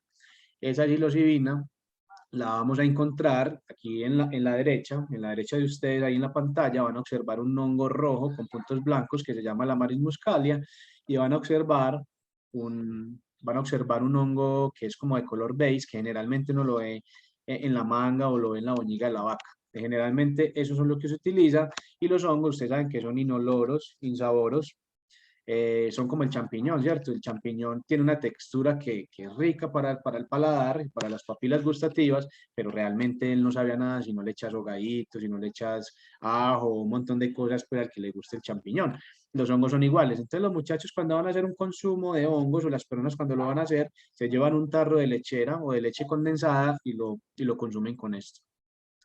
Pasamos al yagé, y el yagé viene de una planta que se llama la ayahuasca. Ahí si ustedes pueden ver en sus pantallas, debajo de la marihuana, tenemos una olla llena de una planta que se llama la ayahuasca y que a partir de esta planta se hace el yagé en las comunidades indígenas. Lo que pasa es que a través del tema del turismo que ya es muy fuerte en Antioquia y en otras ciudades de Colombia, muchas personas inescrupulosas han adquirido o han hecho estos rituales, lo hacen en fincas o lo hacen en otros lugares para que las personas tengan una experiencia con el consumo de yagé. Esto en las comunidades indígenas está especificado para que lo hagan los nonos o los tatas o un montón de personas que son guías en las comunidades indígenas y se dice que es un ritual religioso donde yo encuentro o tengo un encuentro con mis antepasados.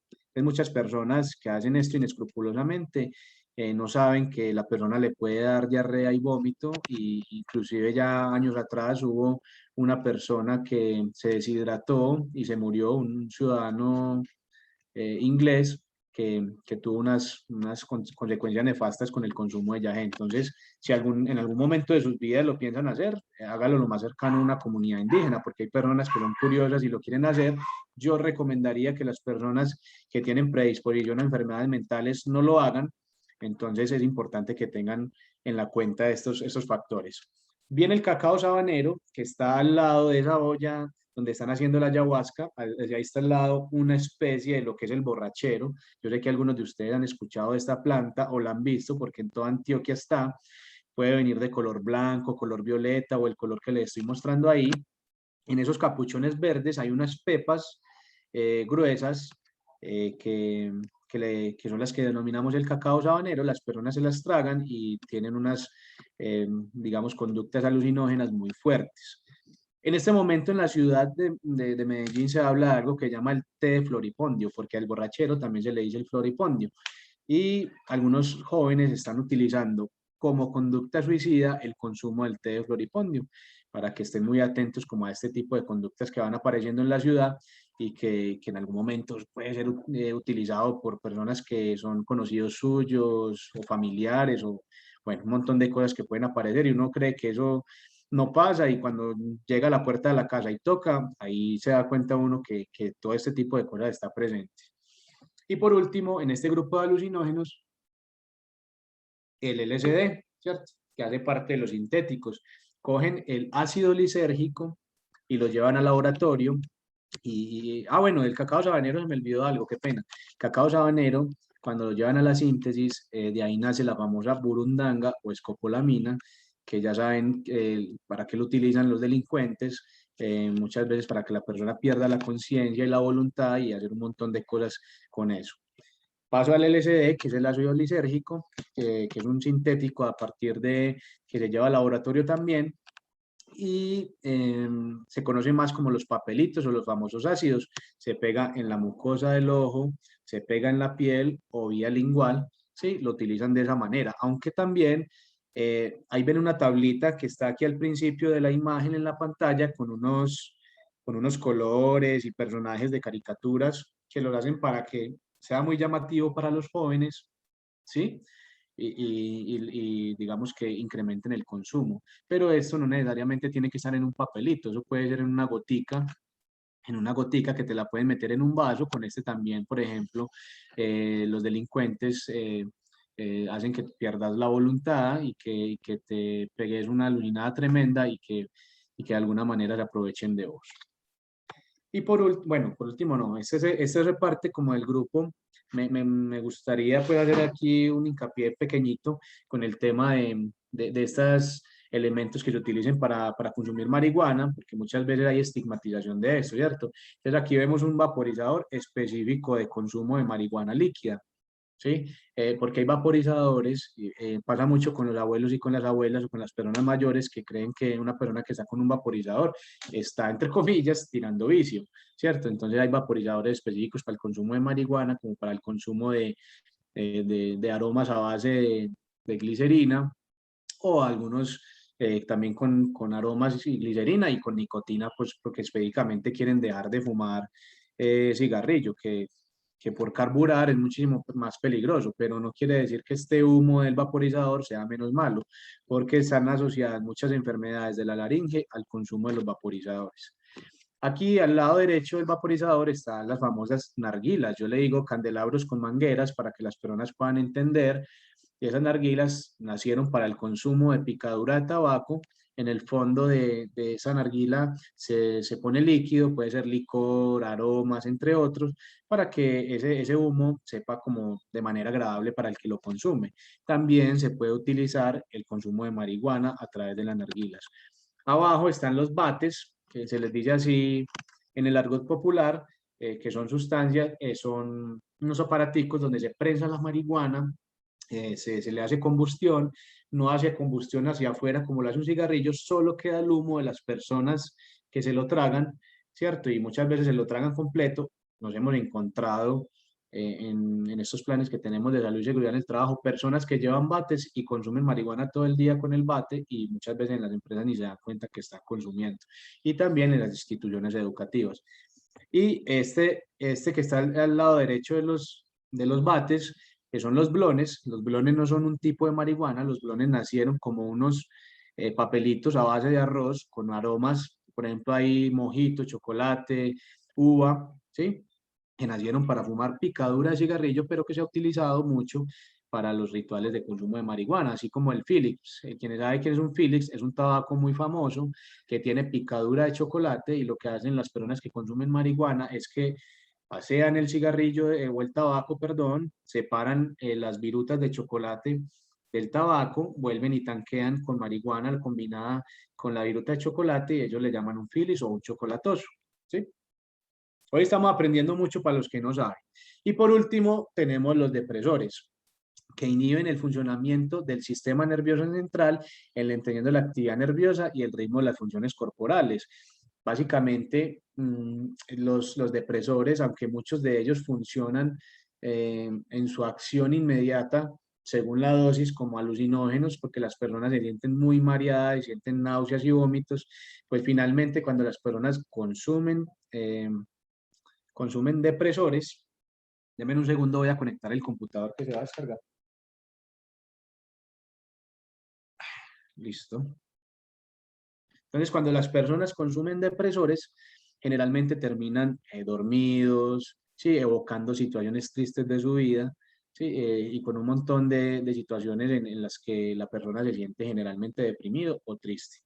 Entonces, el opio y sus derivados.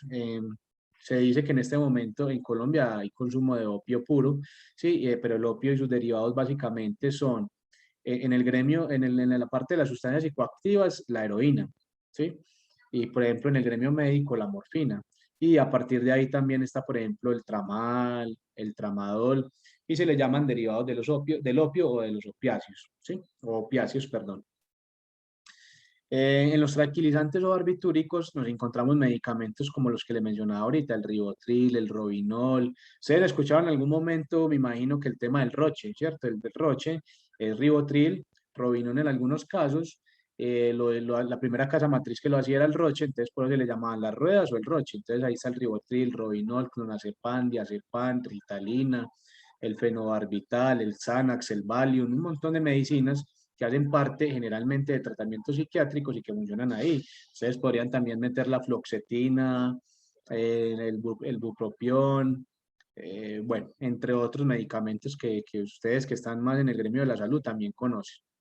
Eh, Llegamos a los inhalables. Aquí solamente voy a hablar del Sacol, el XL y otros que hacen esa función de inhalables, como lo pueden ser el amoníaco, la gasolina, el desmanchador de uñas, el liquid paper, el removedor, bueno, un montón de cosas que pueden funcionar como inhalables y que cambian las funciones corporales de la persona y obviamente las funciones mentales. Y por último, el depresor mayor, ¿cierto? Que es el alcohol o el licor, que finalmente las personas piensan que es un estimulante porque cuando se toman o cuando están prendiditos a media caña, la persona se siente animada, con mucha energía, inclusive si está por ahí en una finca donde haga frío, siente calorcito y lo asocian a eso, ¿sí? Pero después de que una persona de toma de 71 aguardientes, porque yo los he contado que vienen de una garrafa, pues empieza a sentir que ya no puede caminar, que no coordina cuando habla y generalmente, como les decía al principio, generando situaciones de depresión y evocando situaciones tristes. Un apartado muy importante para el popper, el nitrato de amilo, que está siendo muy utilizado en las instituciones educativas, sobre todo aquellas que le hacen pruebas a los estudiantes, pruebas toxicológicas. Ahorita hablábamos de cuál era la sustancia más volátil, es esta, ¿cierto? Y precisamente por ser así, sale también muy rápido del cuerpo y ese, por ejemplo, en las pruebas toxicológicas de orina y sangre no marca ninguna, no marca, por ejemplo, en los paneles. Entonces, en las instituciones educativas es utilizado mucho por los jóvenes. Y ya por los adultos eh, se utiliza ya para el tema de sexual, ¿cierto? Como es un relajador de músculos lisos, entonces se utilizan mucho, por ejemplo, en la parte de relaciones anales o para sentir placer simplemente en el tema sexual, ¿cierto? Entonces, eh, muy importante porque se viene consumiendo mucho en las instituciones educativas y cada vez está creciendo más el consumo en también personas adultas. Bueno, aquí empezamos a ver ya el capítulo de las sustancias emergentes. Me imagino que han escuchado hablar del cocodrilo, la desomorfina o como se dice en el argot popular, la heroína de los pobres. Entonces, es una sustancia que se utiliza inyectada y generalmente se sobrepone la piel, le da necrosis a la piel luego de que yo me inyecto en ese lugar. Generalmente esta sustancia es utilizada para generar un suicidio, digamos que a corto plazo, por así decirlo, pero que no es consumado de manera inmediata. Mire lo que puede tener esa desomorfina, porque la combinan, por ejemplo, con gasolina, con yodo, con codeína, con líquido de pintura y con aceite industrial. Entonces, mira lo que se inyecta y por eso le pasa eso a la piel, como se muestra en la foto. ¿Sí? En Europa, en la parte sobre todo de la vieja Unión Soviética, donde está Ucrania, Bielorrusia, Rusia en sí, y de todos los países, hay un consumo de cocodrilo fuerte. Aquí en Colombia también hay unos casos muy aislados donde hay consumo de desomorfina. Aquí vemos el 2CB, que le dicen la cocaína rosada. Eh, no tiene nada que ver con la cocaína ni con el efecto estimulante que tiene la cocaína, más bien es una sustancia mixta que es estimulante y alucinógena. Y se le dice 2CB por sus siglas en la composición química. La verdad es que es 2CB, 2CB, y utilizan las primeras tres. Aquí ya lo copian pues como tú, si lo mencionan ustedes en esas canciones del género urbano, me imagino que lo han escuchado mucho. Y tiene en este momento, por ser una droga emergente y muy nueva, un costo muy alto. Generalmente el año anterior es 250, 300.000 pesos. Ha venido bajando pues porque la demanda es bastante grande, entonces el precio del TUSI ha venido rebajando. El DIC, Lady D o Ladies, es cloruro de metileno. Eso lo encontramos generalmente en curtidores de cuero, en líquidos refrigerantes, en disolventes. ¿Qué se hace con el dicloruro de metileno? En las instituciones educativas se ha visto mucho que cogen copas metálicas, pasean aquí el dicloruro de metileno, lo calientan con candelas y se absorben los vapores. Es un depresor perteneciente a la familia de los inhalantes. Y por último, la ketamina o Special K, que se utiliza inyectada, es un analgésico de uso veterinario, algunos también la utilizan eh, con vapores y también es un efecto farmacológico depresor, como los que estábamos hablando al final. Las sales de baño, que no tienen nada que ver con las sales de baño, sino que la utilizan con ese nombre para distribuirlo y venderlo. Inclusive eso lo puede encontrar en plataformas como Mercado Libre, entre otras, como sales de baño, pero muchas veces están utilizando es la famosa droga zombie, que tiene una acción farmacológica parecida a lo que hace la burundanga, la escopolamina, donde la persona pierde la voluntad, pero que con la diferencia de que en este caso sí se vuelven muy violentas, se atacan a las personas, se le tiran a los carros y genera, digamos que una psicosis casi que inmediata. Y la metanfetamina, crystal meth, que es una sustancia que es alucinógena, se utiliza a través de pipas o probetas fumadas. Quienes hayan visto la serie Breaking Bad o aquí la versión latinoamericana que llamaba Metástasis, se mencionaba mucho esta droga. Es una sustancia específica para utilizarla como alucinógeno y se utiliza a través de cristales fumados. El purple drug, que es codeína combinada con spray o con cualquier otra gaseosa y con dulces. Generalmente la primera vez que se dio el consumo de purple drug era una combinación de spray con hielo, o de jarabe para la tos que tenga codeína y con un dulcecito que muchos nos tocó consumir en instituciones educativas que se llama el Jolly Rancher, pero la combinación pues puede variar, se puede hacer con otra gaseosa, se puede hacer con otros dulces porque la codeína es muy amarga y lo utilizan para buscar efectos tranquilizantes o depresores. Se utiliza mucho en las instituciones educativas, se ha visto mucho el consumo y el creciente uso de esta sustancia. Porque si ustedes se van, por ejemplo, para una farmacia, un tarrito de, por ejemplo, de hidrocodeína te puede costar entre 5.000, 7.000 pesos. ¿Sí? Entonces se hace muy fácil para la consecución de que los amiguitos hagan una vaca y hagan ese consumo. Y por último, muchachos, pero no menos importantes, las adicciones no químicas. ¿Sí? Entonces, la ludopatía, aquí marcamos las personas que van a los casinos, las personas que están en este momento haciendo apuestas deportivas por plataforma como Wplay, Betfair, Samba, entre otras, y que tiene un componente muchas veces asociado también al consumo de licor, porque es que en los casinos, ya no lo hacen casi, pero en los casinos anteriormente le daban a la persona licor gratis. Ustedes se dan cuenta si han entrado a un casino que allá no hay reloj para que la persona pierda la noción del tiempo y generalmente no son personas del casino, pero hay algunas personas que se arriman y le dicen, ve, consumite este pase que te hace sentir más tranquilo, consumite esto, que te hace sentir mucho más adrenalina en el juego. Entonces, no solamente la ludopatía se ve con el tema del juego, donde hay un anclaje positivo en el tema de que gane una vez y creo que voy a seguir ganando. Eso se explica a través de una teoría que se llama el conductismo operante de manera clásica, ¿sí? Con estímulo positivo, y las personas se enganchan psicológicamente muy fuerte al tema de la ludopatía. Aquí también se podría ingresar el tema de los videojuegos, ¿cierto? Y los chicos ahora que están jugando el Call of Duty, el Fortnite y otro montón de cosas y que le invierten un montón de tiempo a esto, haciendo la diferencia que en muchas partes de Europa y de Latinoamérica ya el tema de los videojuegos es un oficio y se gana dinero por digamos, participar y estar en estas plataformas de juego.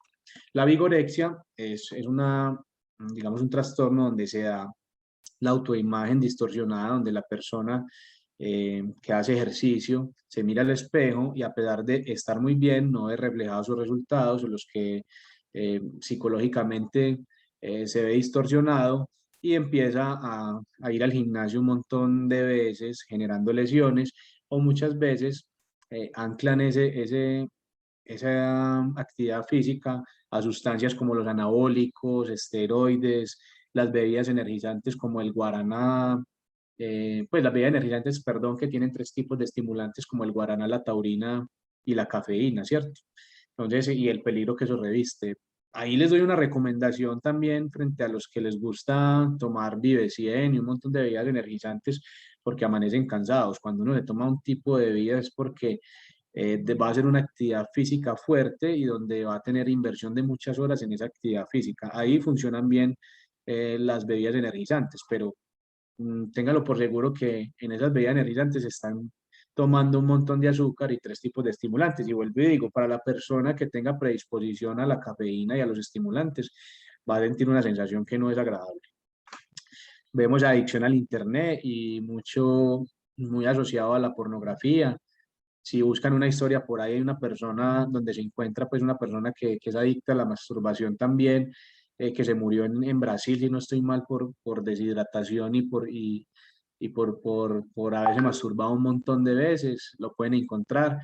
Si quieren encontrar o ver específicamente el tema de la adicción al sexo, se van a encontrar eh, una película, anteriormente estaba en Netflix, no sé si todavía está por esa plataforma, se llama Deseos Culpables, en inglés se llama Shame, una película muy bacana donde pueden encontrar específicamente cómo es la conducta de adicción al sexo, cómo la persona no es capaz de controlarse en el contexto laboral ni educativo, hay relaciones con parejas de riesgo, con personas desconocidas que ponen en peligro la salud de la persona, un componente psicológico muy fuerte. A esto le llamamos cuando se nos desaparece este aparatico, se nos descarga o se nos pierde, nos dan homofobia y es el terror básicamente a no estar cerca del celular y las funciones que me da el celular.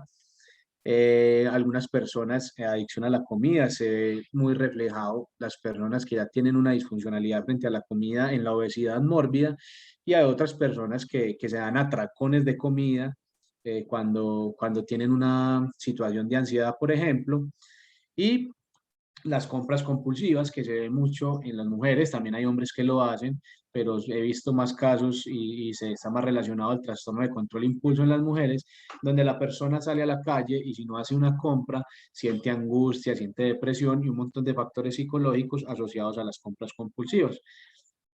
Habrán otras adicciones no químicas, si quieren la pueden mencionar. Eh, yo ya acabo de terminar con mi presentación.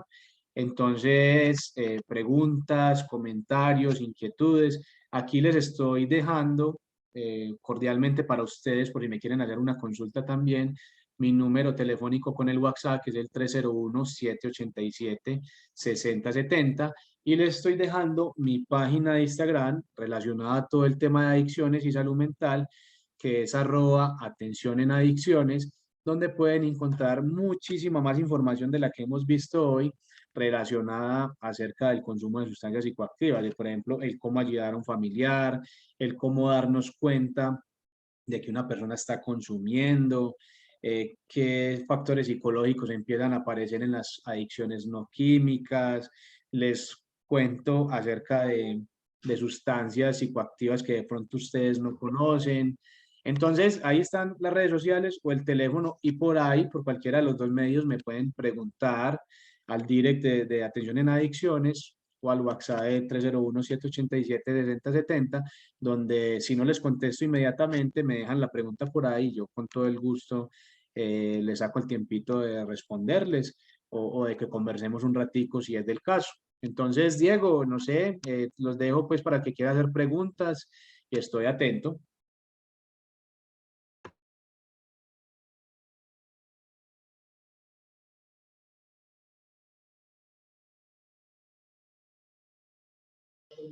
Muchísimas gracias, Carleone, por tu presencia hoy con nosotros en nuestra cátedra itinerante del Comité Interinstitucional.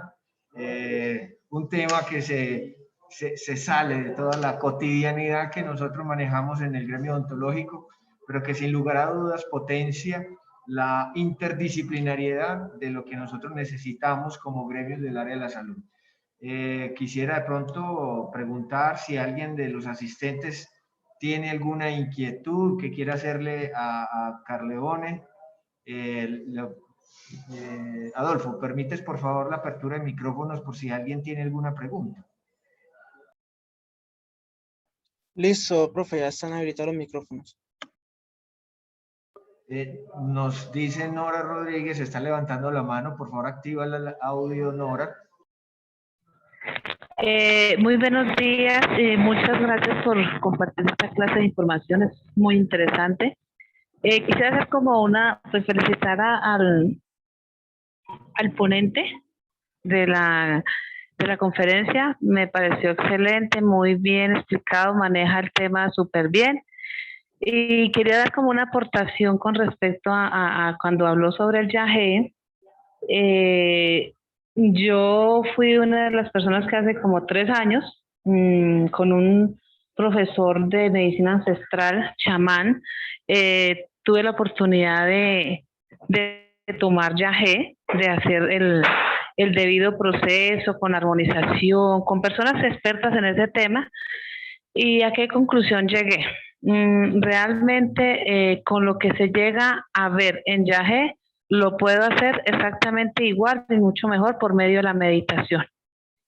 Entonces es como una sugerencia, como un testimonio de vida para que de pronto las personas que tengan alguna curiosidad de probar el yagé realmente queda síntomas físicos que es vómito y diarrea, no todo el mundo, pero por lo general al inicio. Son 3 tomas en una coquita pequeñita, pero bueno, antes de eso tienen que tomar rapé, o tomar no, le aplican rapé en la nariz que es como una clase de tabaco pero mucho más fuerte. La sensación no es bonita, eso es una sensación como de borrachera, bueno, en fin, la primera vez que uno toma ese yagé, realmente la experiencia para mucha gente no es muy buena. Para mí, pues únicamente fueron cosas físicas. ¿Qué se ve? Sí, se ven muchas cosas, se distorsionan muchas cosas, pero realmente esos estados alterados de meditación, de conciencia es mucho mejor en la meditación que no con algo pues que realmente le pueda en el al corto, mediano, largo plazo generar de pronto alguna algo nocivo para la salud. Esa era mi aportación. Muchas gracias. Muchas gracias, Nora, por estar acá con nosotros y por tus comentarios bastante importantes. Carleón, ¿algún comentario en relación con lo que nos propone Nora? Mira, no, es lo que yo le decía y gracias Nora por tu gran aporte, eso nos genera prevención, es el tema de sobre todo el que tenga la predisposición, porque es que si ustedes en algún momento probaron alguna sustancia psicoactiva y el viaje fue malo, generalmente probamos marihuana inicialmente, pues aparte de las lícitas, pues, absténgase de hacer, por ejemplo, un viaje ya, que probablemente te pueda quedar el inicio de un trastorno paranoide o bipolaridad, esquizofrenia, que es muy peligroso. O sea, arriesgarse no vale la pena, porque si no he probado ninguna sustancia, pues no sé si tengo predisposición a ellas. Entonces es el llamado a que, como dice Nora, yo le aportaría que, por ejemplo, el hacer deporte genera en el cerebro endorfinas, oxitocina, dopamina, serotonina, un montón de sustancias que le generan bienestar a la persona. Entonces, eh, yo sé que el que ya esté empeliculado con algo de deporte, actividad física, que no necesariamente va a hacer pesas, seguramente sabe que tiene bienestar en su vida. Perfecto. ¿Tenemos alguna otra pregunta por parte de ustedes, asistentes? Bueno, parece que no. Carleone, un mensaje final y nos vamos a despedir. ¿Qué les quieres informar o compartir para finalizar a todos nuestros asistentes del día de hoy? Pues no, yo pienso que lo que yo quería con la charla y que espero que para usted haya sido muy valioso, era darles un panorama muy específico. Pues yo le decía a Miguel, hombre, yo puedo hacer la charla en 30 minutos, en 45 minutos, hasta en 3 horas y yo creo que podríamos hacer un seminario con esto, ¿cierto? En Colombia y en Antioquia hay en este momento 392 sustancias emergentes fuera de las que nosotros no conocemos, ¿cierto? Es importante ir a la vanguardia y sobre todo aquellos que tienen hijos y hijas de conocer un poquito cómo funciona todo esto y empezar a aplicar esas cositas que uno de prevención, que para algunos pensarán que es muy complicada, pero mira que son muy sencillas y obviamente estar abierto para el que necesite ayuda en algún momento, pues que me busque y que no le dé vergüenza porque de pronto en su tiene una adicción o en su hogar hay una adicción, que no le dé vergüenza y que no deje avanzar un problema que puede tener en un momento, digamos, oportuno, una solución más efectiva, ¿cierto? Que si lo dejamos pasar y se llega a una fase, por ejemplo, de adicción y dependencia. Entonces, sé que esto está ligado al tema de la vergüenza, pero que no les dé vergüenza el poder expresar y no quedarse con una enfermedad y ir a consultar como si tuvieran una enfermedad cualquiera. Excelente. Carleone, de parte del Comité Interinstitucional Odontológico de Antioquia, mis más sinceros agradecimientos por tu participación.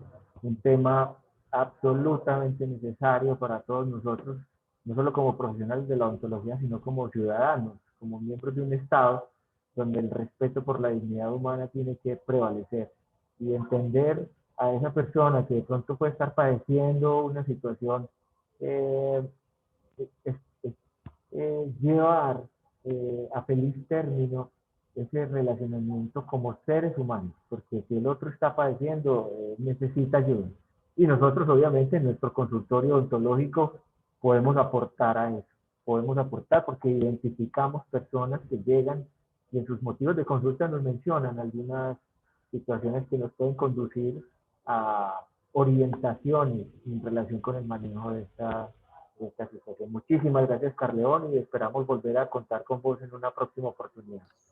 Claro, mil gracias. Estos espacios siempre hay que hacerlos. Y no, estoy atento. Diego, cuídate mucho y un feliz día para todos. Y bueno, a cuidarnos. Esté muy bien. Hasta Un luego. abrazo, Carleón. Les recordamos a todos, por favor, comparten la información. La próxima sesión de nuestra cátedra itinerante será en agosto. Vamos a tener una conferencia muy interesante. La va a dar uno de nuestros maestros de maestros, el doctor Raúl Jiménez, en relación con el manejo del dolor. Sería la última cátedra de este año y también los invitamos a que se vayan organizando en sus agendas para la versión 2021 del Congreso de Egresados, el que hacemos conjuntamente las 4 facultades, que va a ser en octubre. Un abrazo para todos, me cuidan mucho y bueno, seguimos en contacto.